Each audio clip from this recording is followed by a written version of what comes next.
Welcome to Brands of Value, the show about underrated marketing and growth strategies. I'm your host, David Göz, and today's special guest is Ethan Decker. Ethan Decker is the missing piece described in the last episode. In last episode, Michael Reinecke spoke about brand as a process, and he was very adamant about bringing more science into the world of marketing, especially here in Germany. Well, Ethan is just that guy. He took his interest from a PhD in ethnographics and made it his mission to collect, sort, and apply the collective body of marketing research to the real world. He spent his career in marketing and filled many roles in strategy, planning, and insight, but now he's helping companies understand and apply marketing research with his company, Applied Brand Science. Welcome to the show, Ethan Decker. In the intro to the podcast, we learned that you're a scientist in ecology, right? Yes. What does a typical day in the life of a scientist look like, and what does it mean to be a scientist in the world of marketing? Well, a scientist in the world of ecology can look quite different. On the one hand, you might be a lab ecologist doing laboratory work, spinning test tubes, doing PCR analysis. On the other hand, you might be a quantitative ecologist doing computer models and statistics and simulations. That was my world. Or you could be a field ecologist. Just as a brand scientist, a lot of what I do, as my company name implies, is applying the science of brand growth, as opposed to actually doing a lot of original research. However, there is still a whole lot of replication that needs to get done and expansion of some of the basic brand science. So some of what I do is continue to gather new data, in particular with clients I work with, and analyze it within the framework of some of the scientific laws of branding to see if these laws continue to be held up, continue to be supported by the data, and how the laws wiggle or shift depending upon which brand or category you're looking at. Good to see that it's not a static thing, just like science. Just like the world is evolving, science is evolving, and the marketing science is also evolving constantly.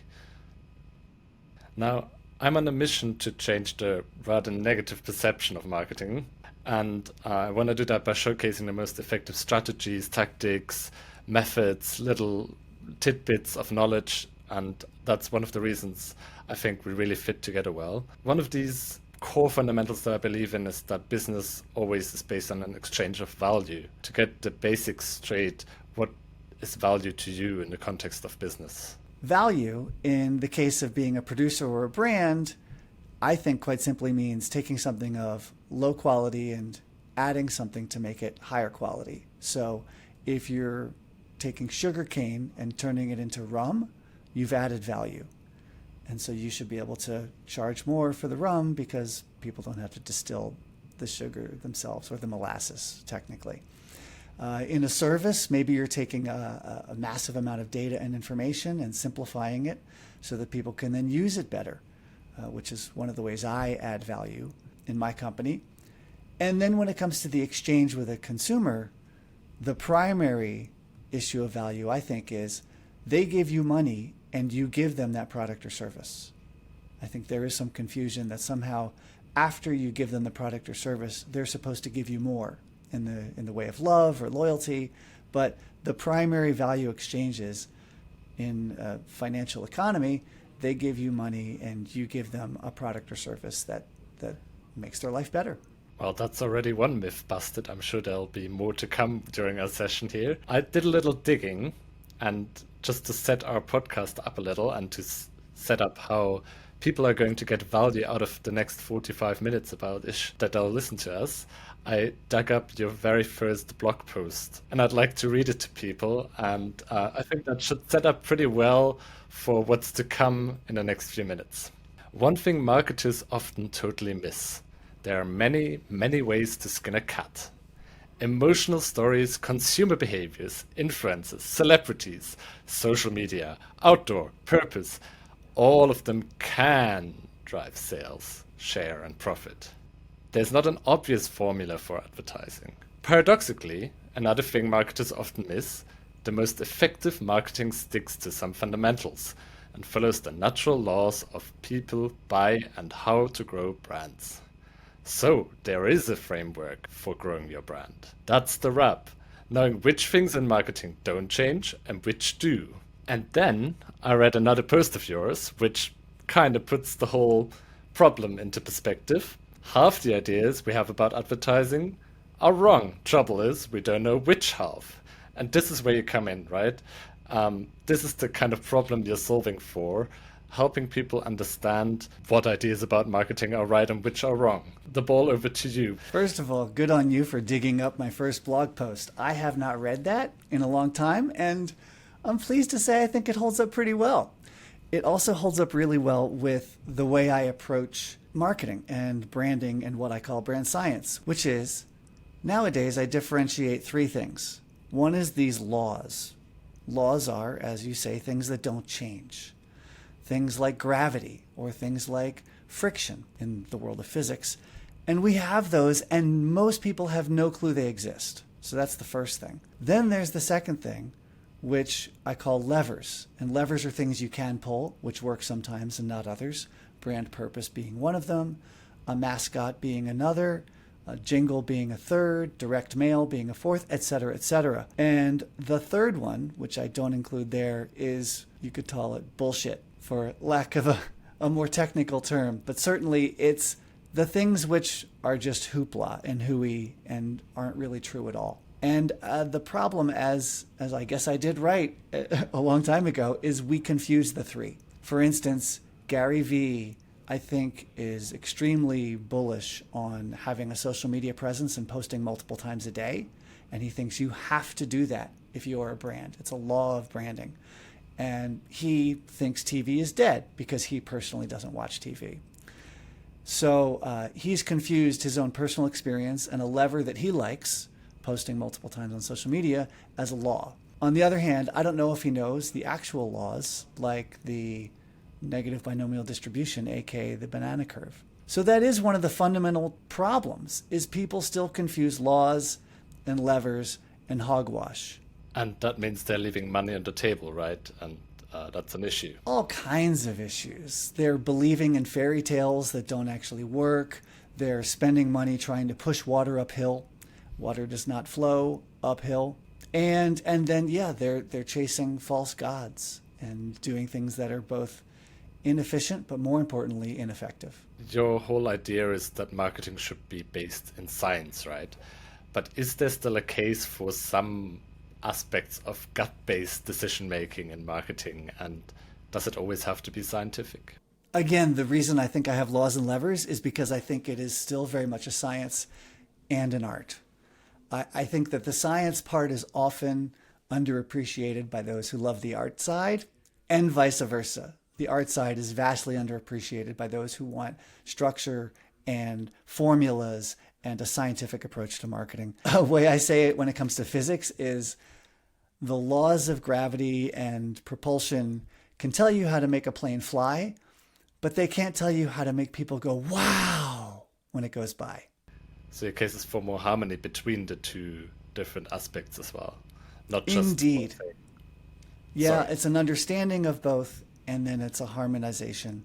So is there an easy reality check for marketers or for people who work in marketing to see whether their idea about something is based in science or is based in fantasy? This show is supported by the 30-Minute University of Planning. The 30-Minute University is a free community with over 10,000 marketing experts from all over the world. They facilitate free 30-minute one-on-one mentoring sessions between seasoned professionals and those at the start of their careers. If you are a young professional looking to learn from the best in the business, or an expert looking to offer mentorship, search the 30-Minute University on LinkedIn now. There are ways you can check that. Sometimes it's just looking at the numbers, looking at the basic empirical data, which means you actually need to gather some empirical data. And then you can see if what you believe is fact or fantasy. Don't you think that sometimes it's not just about the data, but also about asking the right question? Because you can answer the wrong question with the right data, right? Oh, 100%. 100%. When I say looking at the data has to be the right data and it has to be of high quality. Because bad data can very quickly take you in the wrong direction, but it takes you there with a lot of confidence. Can I give a couple examples? Sure, go ahead. So, one example of bad data leading you confidently in the wrong direction are all of these surveys going around of Gen Z and the kind of brands that they want to buy from. All the data seems to suggest that Gen Z only wants to buy from brands that have social purposes and causes and are liberal. But that data is not showing you what Gen Z actually buys. It shows you how they like to be perceived when they're asked those questions. What they actually buy is shown in their actual buying behavior, which is Taco Bell and Shein, fast, cheap fashion, Amazon, Chick-fil-A, in America at least, Nike. They buy a lot of different products that seemingly have no brand purpose and seemingly have very little redeeming values. And so, yeah, that survey data will take you confidently in a very, very wrong direction. I think in one of your talks you suggested the fridge check or the freezer check of opening one's own freezer and asking which of these products did I actually buy because of purpose. So what's in your fridge? What's in my fridge? Geez, let's see. I've got a bunch of produce. I don't know if it's organic or not. I think it might be. I have dairy products, cheeses and milks and yogurts. I think I buy things that taste delicious. I don't know that I necessarily buy based on purpose. Of course, I buy things on sale. If there's a big tub of good Greek yogurt on sale, I'll pick that up. And then occasionally there are things that I'm a habitual purchaser of. And I say habitual instead of loyalist because I think loyalty is one of those terms that just has way too much emotional baggage to be used effectively in marketing. Wow, so many teasers already that we'll get to dig into later. But first of all, I think we should look at another idea that I really want to challenge you with, which is believing that there is a right answer in marketing instead of hypotheses and testing and the sort of scientific method. And the reason I say that is because a lot of advertising agency work is based on saying we know exactly what the consumers want and here's the answer, and it's kind of missing this whole humility of saying, hey, maybe we don't quite know and each brand is different and we need to test and iterate based on your brand and your consumers. Yeah, I think that, again, there's confusion between the laws, the levers, and hogwash. So there are some people who say, this is the answer. You must have a social media presence or you're dead today. Well, they don't realize that one of the strongest furniture brands in America has zero social media presence, and they're running a marketing playbook from 1895 from the Sears Roebuck Company. They send out catalogs, thousands of pages of catalogs, and they're doing quite well, thank you very much. It's called Restoration Hardware. So you get this overconfidence about your lever, and you think because it works for you, it must work for everyone, and therefore it's a law. So that's one of the dangers.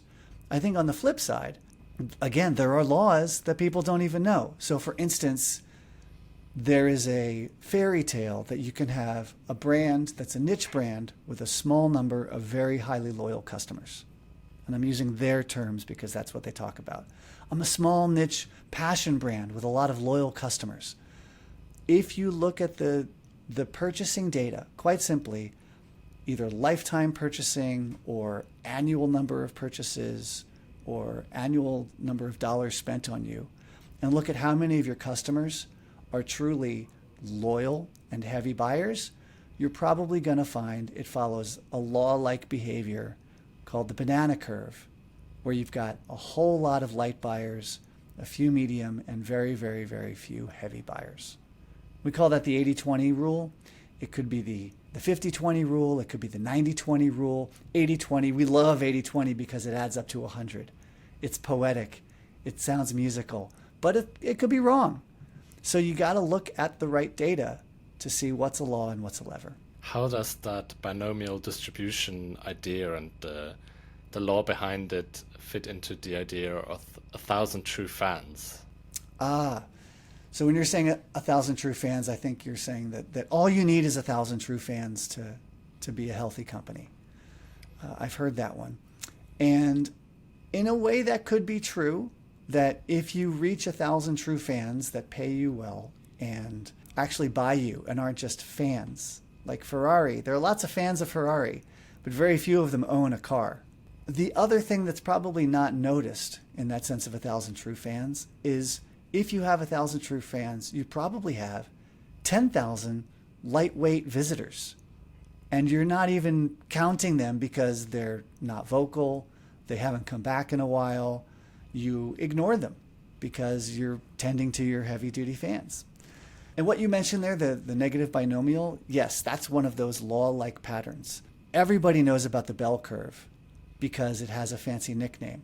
Its birth name is actually the Gaussian distribution. Terrible name. But the bell curve is a fun, easy name that everybody can draw in the air with their finger.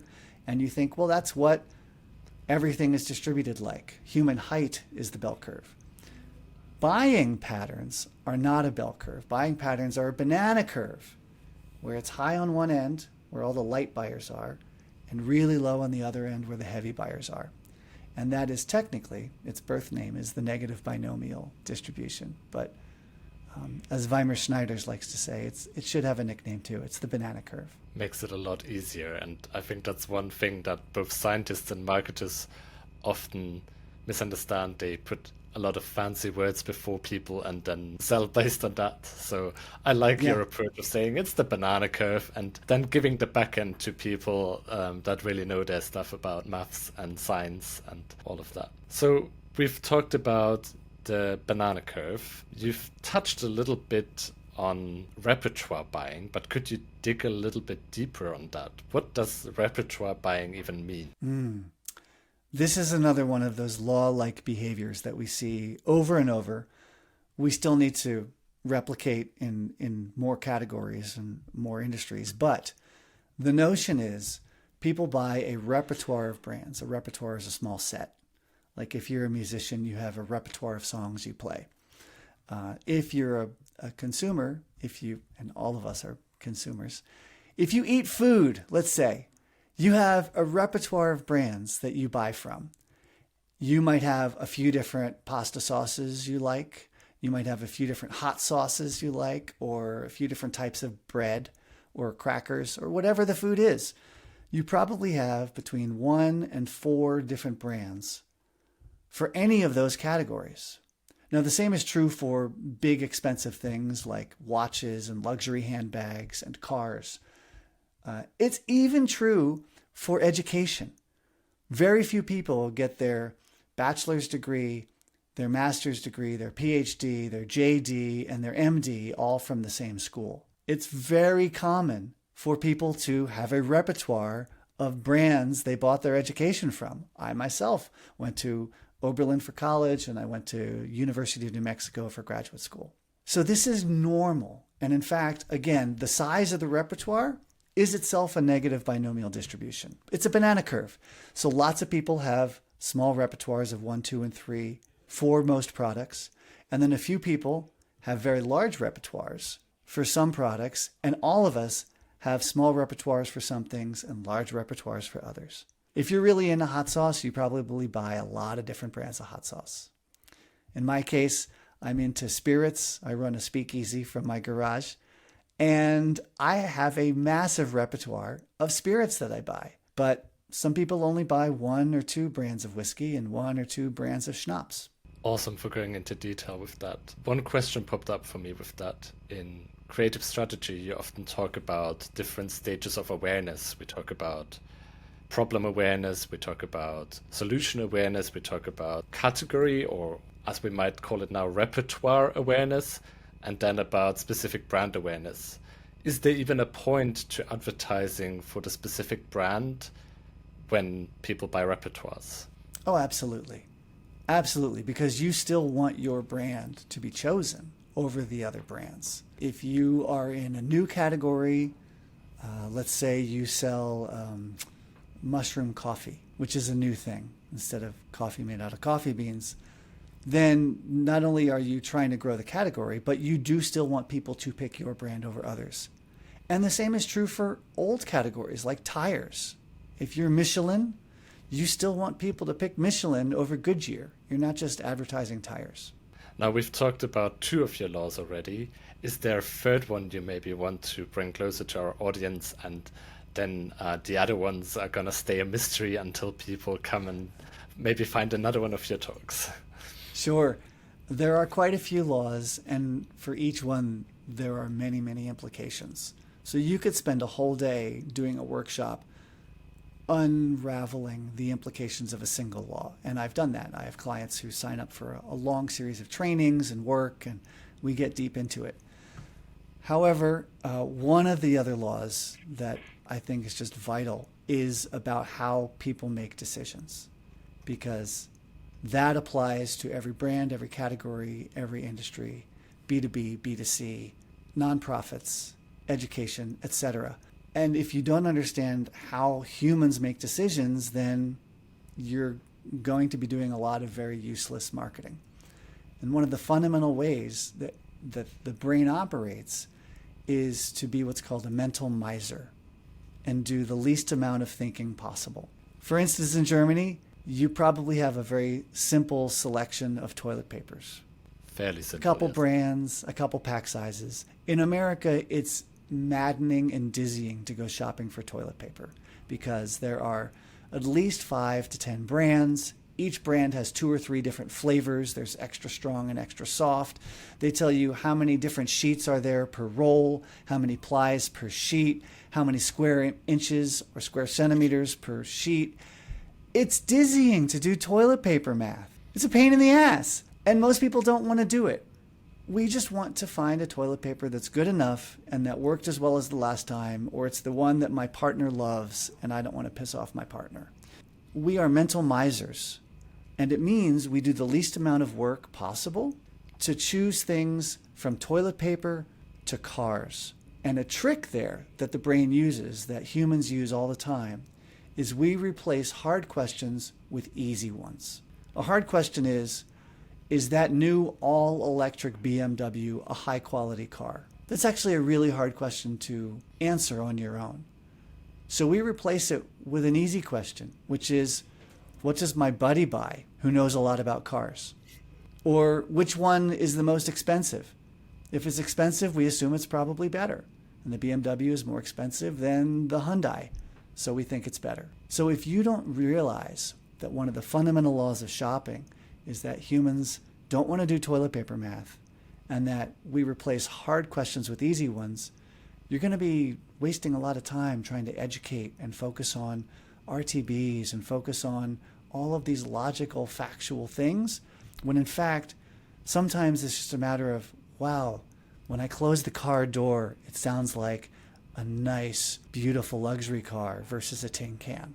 That leads perfectly into my next question, which I had written down, which was about rational advertising versus emotional advertising. How effective is emotional advertising? And I mean, you've talked a little bit about it there, but is there even a case still for rational advertising beyond sales-driven marketing? Oh, absolutely there is, and here's one of the problems.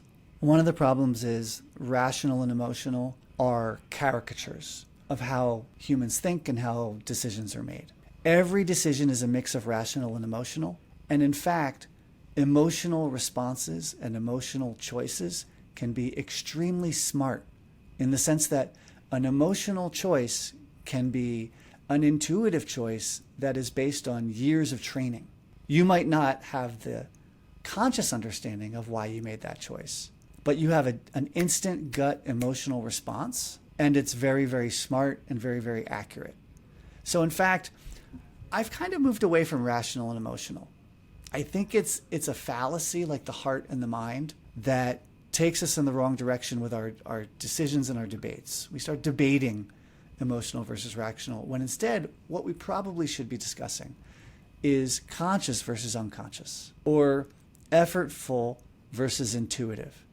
You want people to make intuitive decisions about your brand. You want them to make unconscious decisions about your brand. That's where to focus. Wow, yes. I guess we could take part from emotional and rational and maybe think more about the involvement of the customer or the potential consumer with the product and what that means for the purchasing decision. Yeah, rational and emotional it's one of those debates that you get tangled up in it and the whole premise is wrong. And so you have to reject the whole premise, and that gets you out of the rational and emotional debate and gets you into much more useful area, like what are the conscious things we need to address and what are the unconscious things we need to address. Awesome. You touched on it a little bit with your mental mincels, if I get that word correct, that these laws don't only apply to B2C, even though when I look at your LinkedIn posts, many of them are B2C oriented, but many of them will probably also apply to B2B. Could you touch a little bit more on that? On the differences or commonalities between B2B and B2C? Yeah, and how the laws apply to them. We tend to think that the B2B world is operated by a whole different set of rules because somehow when you put on, well, I was going to say when you put on a suit, but nobody puts on a suit anymore when they go to work. In fact, most of us are just wearing pajamas from the waist down. We have this crazy fairy tale that B2B people suddenly become rational, logical, intelligent, highly knowledgeable, and very careful in their choices. And that's a fairy tale because if you talk to any group of people who have to buy an email software service, you see the exact same things as you see when you talk to people about them making a choice for motor oil, which is they have some vague awareness of the software services out there. They might have heard of some of them like MailChimp, and the sticky ones stick in their brains and the hard to remember ones don't, and they've got a fuzzy understanding. It's a hard category to choose. How do you know which software service for your emails is the best and the best for you and the best price and the best value and the best customer service? So you do what we do when we have to buy, a pair of cleats, is we replace that hard question of which one's the best one for me with an easy question, which is which one feels right, or which one does my buddy use and he's in a company about my size, or which one does Gartner say is the highest in their Magic Quadrant rating.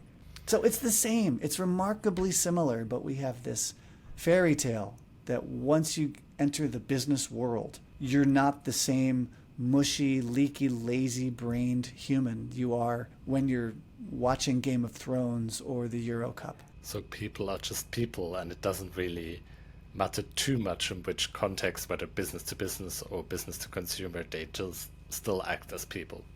I think it's that you can't throw out the laws when you change category. You have to still deal with them and address them and realize that they're real. When you change categories, you definitely need to assess what's happening in your category versus others. One example might be in the B2B world, you might have a committee of people making a choice, whereas in B2C, you've got one or maybe two people making a choice about what cereal to buy. So a committee is a bigger bunch of humans, but it's a bigger bunch of the same humans with the same biases and the same mental miser patterns. For all of the listeners here, could you maybe dive into what salience is, first of all, because it's quite a complicated concept, and whether you believe in it and whether you think it works? Salience. Yes, salience is, I want to say it's a slightly newer term, certainly newer than awareness, which we all seem to be quite aware of. And I think it's this sense that if you know of a brand at all, it's not quite the same as thinking of it when you're thinking of occasion where you would buy that brand. So for a brand to be salient means it probably comes to mind in that moment when you think of buying or using that brand or that category. So it's a little bit different than awareness, but a lot of these concepts are concepts that we're creating to help us make sense of something which is very amorphous and very complicated, which is how the brain works and how humans decide things. So salience might be that if you're hungry and you need a snack, what brand comes to mind? Snickers, probably? Snickers might be one. Maybe you should think of a liquid snack. I don't know. And maybe a smoothie should come to mind. Or jerky, beef jerky. Or if you're really into paleo but you want chips, maybe something called chicken chips. Wild is a brand that makes chicken chips. And did they come to mind at all when you're peckish and you're hungry and you need a snack? So salience is that notion that the brand comes to mind in those occasions. Do I believe in it? Sure, I believe in it. I mean, I don't think it's a terrible concept at all. It's pretty good. And it does seem to add a little bit of extra nuance that the word awareness doesn't quite have always. With that nuance, we're already moving a little bit further away from laws and getting a little bit more into levers. What can you tell us about levers and what sort of differentiation to the laws? Well, again, the first thing is levers are things that can work for me and not for thee, or they can work for me this year and not next year. So they're really annoying. Levers are maddening. Levers are challenging. The other thing about levers is the data rarely tells you which lever to pull, because also, multiple levers could answer the same problem, could solve the same situation. For instance, one lever that you can pull is to kill your mascot, to do some big PR stunts with your mascot. Recently, I guess it was a few years ago now, Planters Nuts in America, I think they're global, but Planters, their mascot is Mr. Peanut, I think. He was killed in a horrific car crash with Wesley Snipes just before the Super Bowl in the States. And then during the Super Bowl, which is, of course, an amazing time for advertising, Mr. Peanut was resurrected by the tears of High C, or the Kool-Aid Man, I forget which one, and Baby Nut was born. And that was great. For the first time in 50 years, a vast amount of Americans were thinking about and talking about Mr. Peanut and Planters. Can they do it again? I don't know if you can kill off your mascot again and again and again. I mean, maybe you can. Kenny's a character on South Park that dies every time. But that's a lever that they pulled. It got them more fame than presidential candidates had at the moment. Are they going to pull it again? I don't know. Can they? I don't know. Does it work for your brand? Maybe, maybe not. Maybe not if you don't have a mascot. Maybe you need a mascot to begin with. So levers are great. Levers are maddening. One of the other issues of levers is that you have to keep exploring and keep trying different ones because you're never quite sure which ones are going to be good this year. So I guess that fits into our topic of test and iterate that we talked about earlier a little bit. You don't quite know which lever to pull, so you've got to pull one and then observe and maybe change it up sometime later. Yes. Again, given that there are some laws you don't have to retest for. You don't have to test for gravity. We know gravity exists. You don't have to test for that people like chocolate. We know people like chocolate. So some things you don't have to test, but there are other things like the levers where you do need to constantly test. You need to test how they're doing now or whether they're getting weaker.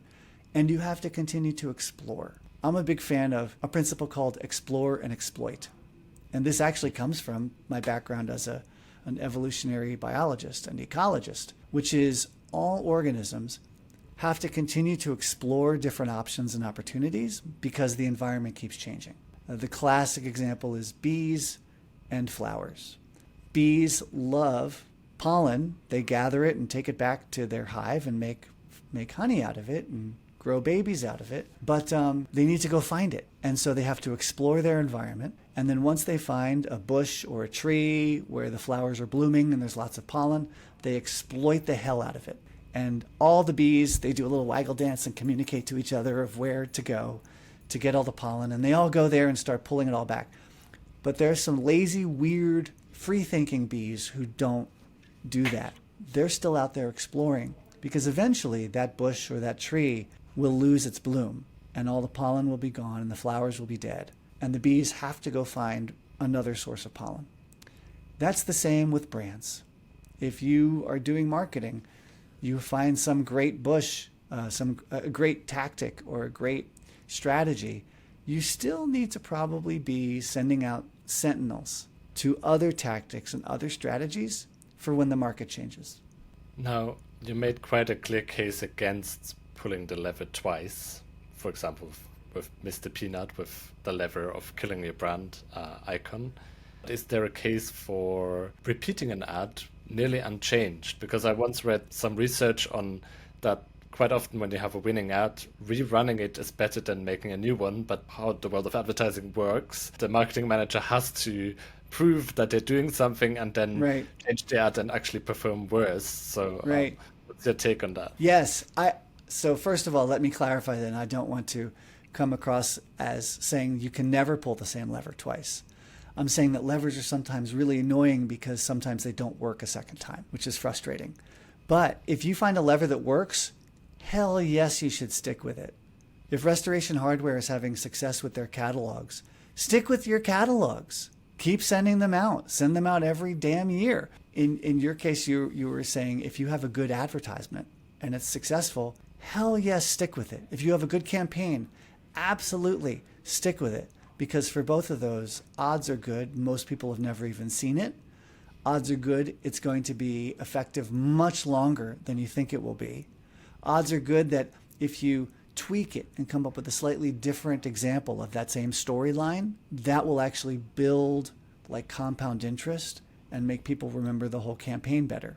So you absolutely should stick with a healthy brand campaign or keep running a healthy ad much longer than you want to. And you're right, the incentives are often very misaligned between what's good for the brand and what's good for the employee. And that happens at companies, and it happens with ad agencies, and it happens with media companies.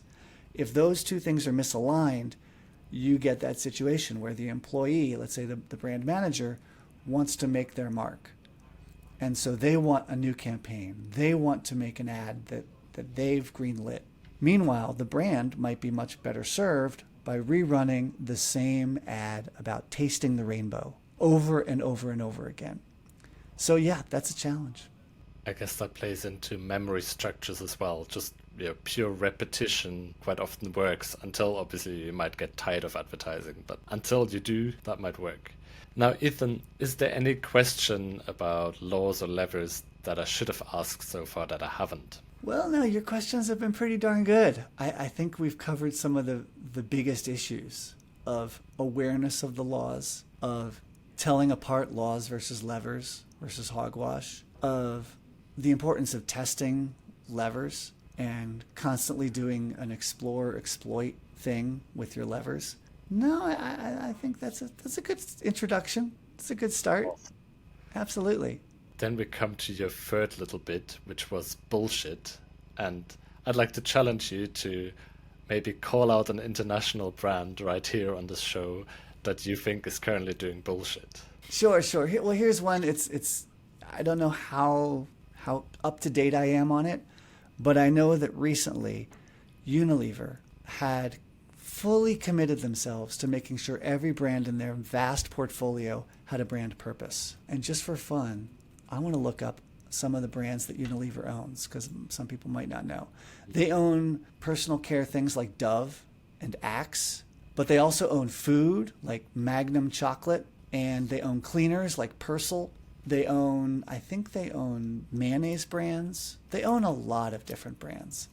And so they believed we need to be doing brand purpose. This is clearly a law, and every brand needs to have, and the consumers now all want to buy from brands that have brand purpose. That's what the surveys say. So they confidently went down this, I think, bad garden path of making sure that their mayonnaise and their cleaners, kitchen counter cleaners, had brand purpose. I think that was sadly a bit of a wasted effort and probably resulted in a lot of ineffective marketing being built, being focused on, being worked on, trying to figure out what is the purpose of mayonnaise. And so it's not just a waste of money, which is a shame, but it's a waste of time and effort, and it burns people out, which is also a terrible thing. Basically, you're saying that all of this effort spent on giving mayonnaise purpose is pretty bullshit and probably not very effective. Yeah. I've been in way too many rooms where brands have talked about how does their product ladder up to higher and higher benefits, higher order benefits. And ultimately, if your mayonnaise is bringing world peace, then you're in the bullshit stratosphere for sure. Or if your carpet cleaner is helping ameliorate racism across the planet, you're in the bullshit stratosphere. On the other hand, if that's a lever you're going to pull, you have to really pull it hard, pull it consistently, plaster everything with it, because again, humans are mental misers. They don't really want to think about products and brands all day. They got more important things to think about. So brands are a shorthand to not think about which carpet cleaner to buy, to not think about which mayonnaise to buy. You just want to grab it from the store and go home and start cooking, or go to the vet and pick up your dog. If you are going to pull the brand purpose lever, you have to pull it really hard for anyone to notice, anyone to remember. You have to do it right so that anyone believes it. And there are very few brands that can effectively do that. We've learned about the laws, we've learned about the levers, we've learned about some bullshit. How can you learn more about this? Well, they can always call me. Reach out, find me. I'm on LinkedIn. I've got a silly little website. You can find a lot more information. I post on LinkedIn once a week. I have an email newsletter. It comes out roughly once a week, but it's pretty irregular. And I do talks. You can bring me in for talks. My company is growing, so we're also looking to expand our services, both domestically and overseas. But there are other providers of this information as well out there who are really great people who are doing some of the primary research, or people who are proselytizing and spreading the good word all over the world. So Applied Brand Science isn't your only source, but come talk to us if you have more questions. AppliedBrandScience.com. Yes. Come to Applied Brand Science for all of the best brand science to apply to your brand in a sciencey way. Talking about these other institutions, do you want to give a shout out to some of them? Sure. We can't not mention the Ehrenberg Bass Institute from Australia. I think they're in the University of South Australia, and they have done a whole lot of primary research on this topic. We can't not mention the IPA Institute for Practitioners in Advertising, who are from the UK and have done a whole lot of research as well. Weimer Schneider's put together a beautiful little book. I mentioned him earlier, so I'll mention him again. His book called Eat Your Greens is a lovely little bunch of information about brand science as well. And you know what, David, I do want to add one more thing, because again, I don't want to just look like I'm the science guy that thinks everything is explicable via science. I would also say people should continue to follow and listen to folks like Martin Weigel, who's a planner from Wieden & Kennedy in Amsterdam, I believe. And frankly, a lot of the other stuff that Wieden & Kennedy has done and has written, and the folks there, because they really understand the art. They're incredible at nuance and expression and multiple levers, and doing levers in very strategic ways. So I'm a big fan of Wieden & Kennedy as well. Me too. Kind of hard to get into though. Either way, what is sort of a best practice case for using laws and levers that you've recently encountered? I've been working with Lazy Boy, a furniture maker in the United States.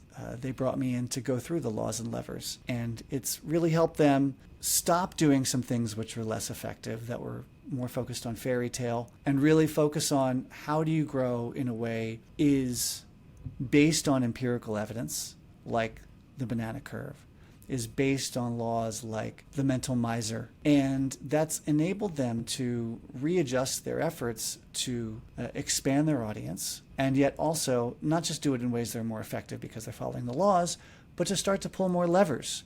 So they've been exploring and experimenting with a lot more marketing.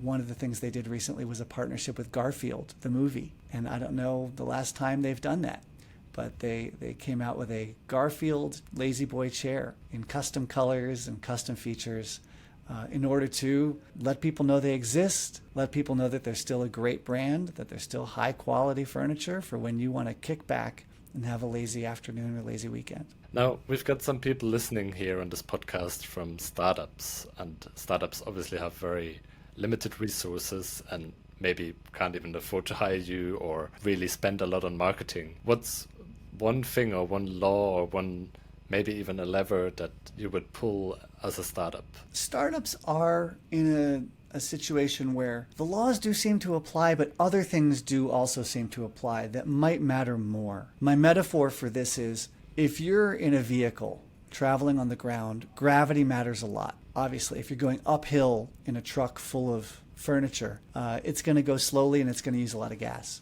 However, if you're on a bicycle, and the Tour de France is about to start, or if you're on a bicycle, gravity might not matter as much as wind resistance. 70% of your effort, sometimes even 90% of your effort, is not fighting gravity, it's fighting wind. And so aerodynamics might be much more important than rolling resistance or fighting gravity, how heavy your bicycle is. Everyone loves to get super lightweight bicycles when they buy a bike. But actually, wind resistance might matter more. In the same way, I think as a tiny brand or a startup, and not all startups are so tiny if they're well-funded, there might be other things that matter more than some of these fundamental laws. So for instance, you might really need celebrity to launch a brand. And we've seen how important celebrity is, and having a celebrity endorser or having a famous celebrity involved can really matter to brand growth. Or even having celebrities seen wearing or using or eating or drinking your product. That can be a massive influence.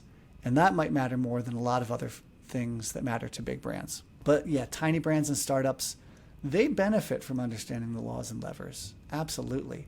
But there are occasionally some other factors that matter a lot more. Maybe these individuals also have a personal brand or are starting to build a personal brand.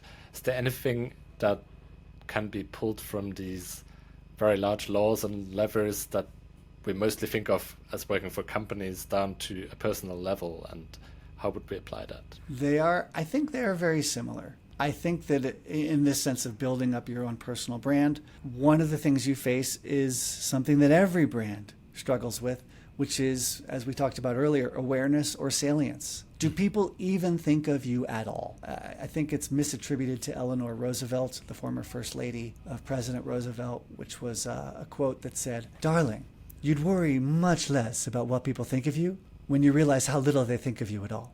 It's sad, but it's also freeing, because if you stop worrying so much about what people think of you and realize they're not thinking of you at all, it changes your focus. A big reason applied brand science is so orange and so adamantly orange and uses the logo everywhere is because we're trying to get people to think of us at all. And that applies to your personal brand as well. So a lot of the same rules apply. Absolutely. You said you had a little bar in your garage. What's your favorite drink? Oh, man. I've made a lot of original cocktails lately, so some of those are really fun, and I do that because guests have been bringing me very interesting, unique spirits to play with. But one of my favorites, I must say, and it's a modern standard, a modern classic, is called the Paper Plane. The Paper Plane is an equal parts drink. I believe it's equal parts bourbon, Amaro Nonino, Aperol, and lemon juice, so about an ounce of each. Shake it up with some ice and put on some MIA, because her song Paper Plane was the inspiration for the name. When was the last time you felt like a business went above and beyond to provide you value, and what made it so memorable? One example is there's a great restaurant in Boulder called Bramble and Hare. The bartender now knows me, and when I go in, not only does he say hi, Ethan, but he actually comes out of the bar and over to the table to say hi and talk. And then often he'll just make a cocktail based on something he's working on. So I get to taste his new inventions. That's a really lovely touch. I mean, he's busy and he's slinging drinks for all the other guests, but he comes over to say hi. Now is your big time to shine. If there's one message you could give to all of the listeners right now, what is it? One message to give all the listeners. Life is short. Enjoy it. Be kind to people. Do things that bring you joy and make your life meaningful. Right, Ethan. Thank you very, very much for coming on this podcast. I hope you enjoyed it too. And check out Ethan on appliedbrandscience.com. appliedbrandscience.com. David, thank you for having me. This is super fun to chat. Thank you for joining us on this episode of Brands of Value. If you enjoyed this episode, please consider subscribing or following this channel. Don't forget to share it with someone and help spread the word of these awesome marketing ideas. Cheers!